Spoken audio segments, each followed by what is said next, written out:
Now, back live to the Kenny Report. Now, on the weekend, the Defence Minister, Peter Dutton, was out talking about China and in particular its military build-up. It's focused on the South China Sea, some of the intimidating tactics its military have been using on the Straits of Taiwan, raising the prospect, of course, the long-held fears that someday there could be conflict across the Straits of Taiwan between China and Taiwan. Here's Peter Dutton. I just think people need to be realistic about the activity. When there's militarisation of bases across the region, obviously there's a significant amount of activity, and there's an animosity between Taiwan and China. Let's catch up with Victorian Liberal Senator James Paterson now, who joins us from Melbourne. Good to talk to you, James. There's been a lot of focus on this lately. I'm not surprised that we might think China's testing out a new US regime. Should we be more concerned about this, or are people just getting ahead of themselves with the rhetoric? Chris, we need to be really clear-eyed about the dangers that we face, and there's no question that the Indo-Pacific, our region, is becoming less stable, and one of the reasons for that is because the Chinese Communist Party, which is the growing power in the region, is becoming more assertive. Its militarisation of islands and other features in the South China Sea is very good, a very good signal of their future intent. And the prospects that Peter Dutton was commenting on yesterday on Insiders are indeed a possibility. It's not something that we encourage, it's not something that we welcome, it's in fact something that we, along with our allies, are seeking to discourage and deter as much as possible. Yeah, 15, 20 years ago when I was working for the Foreign Affairs Minister, there used to be these theoretical, hypothetical discussions about if there was a war over Taiwan, the US was involved, would Australia automatically be involved through the AUST Treaty? It seems like we've moved beyond that now because the military build-up is so obvious, China is so belligerent, and there is just an assumption that if there is strife in the East Asian hemisphere involving China, that's going to necessarily involve this country. Well, the best thing for everyone, Chris, of course, is for it not to happen at all. And in order for it not to happen, the United States and its allies' intent needs to be made very clear. And everything we can do to contribute to that, we should do to discourage and deter it, because it would be catastrophic for the people of Taiwan, most obviously, but for the Chinese people, for the American people, for the whole region. It's not something that we want to see happen in any way, but it's something we have to be aware of is a possibility, and we have to prepare for it. It's one of the reasons why we're investing so heavily in our own national defence. It's why we're spending $270 billion over the next decade to build up our capacity. Indeed, we saw President Xi Jinping commission 3 more warships over the weekend. China keeps emphasising its military power and expanding it. When you talk about preventing war, of course, it's the American military presence in East Asia that's kept the whole system stable since the Second World War. We need to encourage that and to see it increase through troop rotations in Darwin, for instance. And do we want America, the American defence, that is, American military, to do more in Japan, or to allow Japan to do more in terms of its own self-defence? And should we even contemplate the US having a larger presence on Australian soil? Chris, we very much welcome the focus of the US government in our region, its pivot over a number of administrations towards the Indo-Pacific, and its growing investment, both in terms of money and personnel and materials. That is very welcome, because the US has underpinned the rules-based order that Australia and our like-minded countries have profited from so much in the post-war era.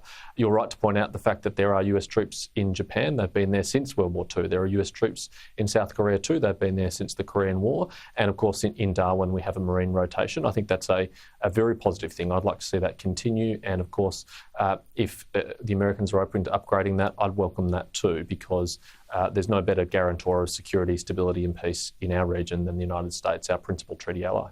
Yeah, it's very politically sensitive. People get very upset about American troop rotations through Darwin. And the point is, though, as we start to confront some of the risks in our own region, people ought to be a bit more embracing. In fact, if there was some suggestion, whenever there's a suggestion of permanent US presence in Australia, we get enormous political reluctance. And even in your own party, you wouldn't advocate for that. But in the end, that would deepen the guarantee on our own security. I don't think Australians should be sensitive about it. I mean, who better than the United States to rotate its Marines or any other element of their force through Australia? I mean, which other ally would we be more comfortable than the United States doing that? And of course, in a sense, there are permanent US facilities in Australia when you look at the Pine Gap facility and the important role that plays in our intelligence gathering network globally among Five Eyes partners. So the US is very engaged in our region. They're here to stay, and that's a good thing for Australia. I just want to raise with you another issue linked to this, I suppose, the soft power game, the political game of China in our institutions, and that is an Australian academic effectively having to apologise for being an apologist, or at least circulating information that was acted in an apologist way about the Chinese treatment of Uyghurs, downplaying it.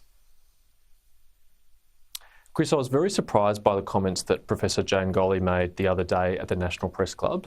She's the head of the ANU China Centre. She said that she'd read an anonymous, unpublished, not yet peer-reviewed paper which debunked the claims, the dominant narrative on Xinjiang that Uyghurs are subject to systematic human rights abuses, including forced sterilisation and forced labour. That's a concerning thing because that's not up to academic standards of rigour. This is a paper that's not been peer-reviewed, it's not been published, not been scrutinised, and is anonymous. And some extracts of it have been published in The Australian today, which really raise questions of credibility. For example, they suggest that the forced sterilisation of Uyghur women might be part of a family planning policy, which is just beyond belief.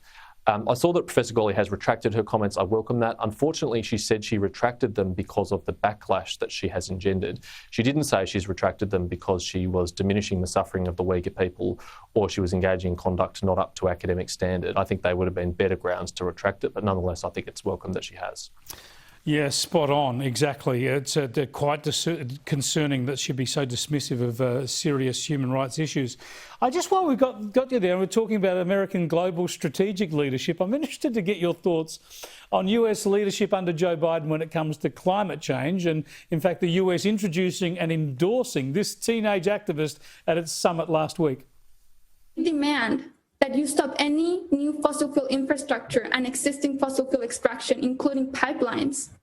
We demand comprehensive, non-Eurocentric and intersectional climate education, including literacy on climate justice, environmental racism, ancestral and indigenous wisdom, on historical movements, disability justice, green careers, and sustainable living. James Paterson, this is the US promoting and endorsing sort of neo-Marxist gobbledygook. It must worry you when it comes to Joe Biden, his administration and this issue. Chris, it'd be fair to say there'd be plenty of things on domestic policy affairs that I would disagree with the Democratic Party of the United States on, but that is a matter for them, what they want to roll out in their education system. Australia, of course, will make our own decisions in our own national interest, and I don't think you'll see content like that rolled out in our classrooms, nor will you see us adopting climate change policies that are not consistent with our national interests. We will do what we say we do, unlike some other countries in this place that talk a big game but don't deliver on it, and we'll do it in a way that's sustainable economically for Australia. Yeah, yes, well said. But I mean, I don't know where a Greenpeace conference goes now when the US State Department puts that up on the global stage. How can they get nuttier than that? Well, I'm sure they'll rise to the challenge, Chris. Thanks for joining us, Senator James Paterson, Thank you. Liberal Senator for Victoria.